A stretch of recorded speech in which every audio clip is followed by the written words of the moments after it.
రెడ్డి గారికి సపోర్ట్ చేయడానికి వచ్చారా? అవునండి, దీపక్ రెడ్డి గారు అత్యధిక మెజారిటీతో గెలవబోతున్నారు.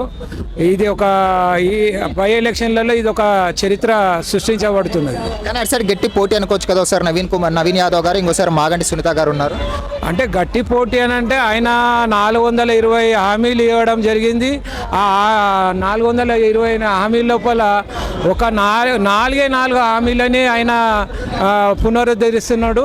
దాన్ని చూసి ప్రజలంతా విసిగిపోయి ఈసారి కాంగ్రెస్ వద్దురా నాయన, బీజేపీ ముద్దు అని చెప్పి ప్రజల లోపల ఒక వినూతనమైన ఉత్సవం ఉన్నది. కాబట్టి దీపక్ రెడ్డి గారు అత్యధిక మెజార్టీ గెలవబోతున్నాడు అన్న. కాంగ్రెస్ స్టేట్లో అధికారంలో ఉంది, కానీ బీజేపీ సెంట్రల్లో ఉంది కదా. స్టేట్లో అధికారం కాంగ్రెస్ ఉంది కాబట్టి ప్రజలు కాంగ్రెస్కే మొగ్గు చూపొచ్చు అనుకోవచ్చు కదా మనం. లే అంటే మొగ్గు చూపొచ్చు అంటే ఇప్పుడు వచ్చిన 2 సంవత్సరాల లోపల ఆయన చేసిన పనులు ఏం లేవు. ఇప్పుడు